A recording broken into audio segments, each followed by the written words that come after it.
আমি সৈয়দ মুজতাবা আলী।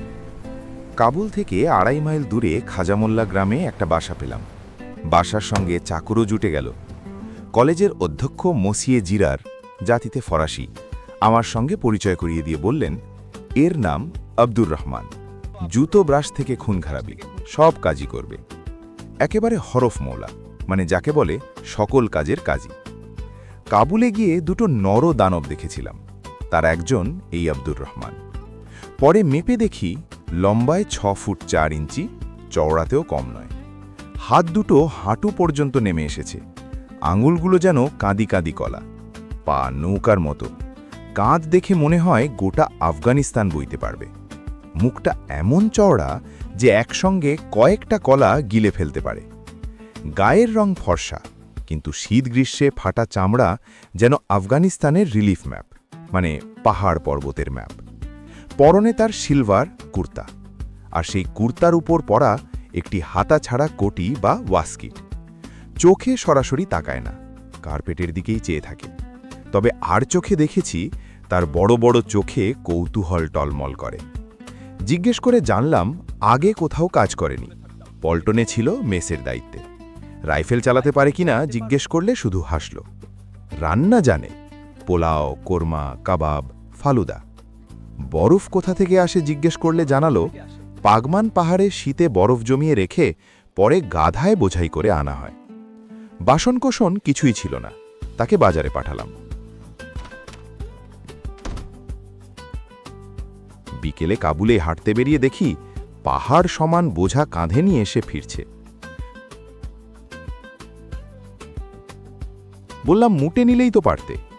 উত্তরে সে বোঝালো, যে বোঝা সে বইতে পারে না, কাবুলে তা বইবে কে? রাতে শহরে বেরোতে যাচ্ছিলাম, এমন সময় অধ্যক্ষ ধমক দিয়ে বললেন, কাবুলে রাতের বেলা বেরোতে শক্তি আর অস্ত্র লাগে, তোমার কোনোটাই নেই। ফিরে এলাম। রাতে ঘুম ভেঙে দেখি রহমান গরম জল নিয়ে দাঁড়িয়ে। বরফ গলা জলে মুখ ধুয়ে ঠান্ডায় কাঁপছি। খেতে বসে তো চোখ কপালে। গামলা ভরা মাংসের কোরমা, বড় বড় স্বামী কাবাব, কোফতা পোলাওয়ের ওপর আস্ত মুরগি রোস্ট। আমি হতভম্ব। সে আশ্বাস দিল রান্নাঘরে আরও আছে। ভালোই খেলাম, কিন্তু সে যেন পরীক্ষা নিচ্ছে কতটা খাই। শেষে ফালুদা আনল, না বলায় বরফ ঢাকা আঙুর। আঙুরগুলো বরফে ঘষে আরও ঠান্ডা করে দিল। দাঁত জমে যাচ্ছিল, তবু তার মন রাখার জন্য কয়েকটা খেলাম। তারপর সবুজ কাবুলি চা, দুধ ছাড়া। প্রথম পেয়ালায় চিনি, পরেরগুলো ফাঁকা। ভাবলাম এবার নিশ্চয়ই শেষ। না, বাদাম আখরোট নিয়ে হাতুড়ি নিয়ে বসে গেল।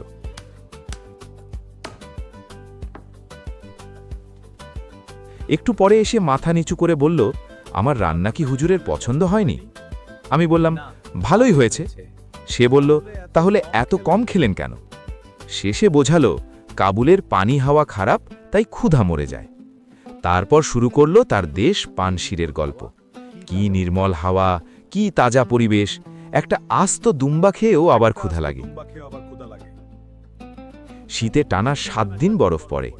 জানালার পাশে আগুন জেলে বসে শুধু বরফ পড়া দেখা, সোজা তুলোর মতো, ঝড়ের মতো অন্ধকারে হু হু শব্দে।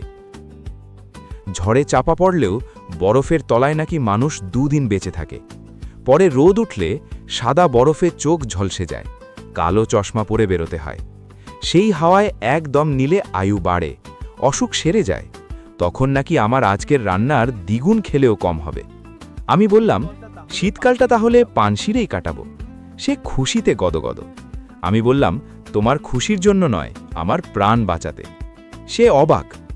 বুঝিয়ে বললাম, তুমি যদি সারা শীত জানালার পাশে বসে বরফ দেখো, তাহলে আমার রান্না করবে কে?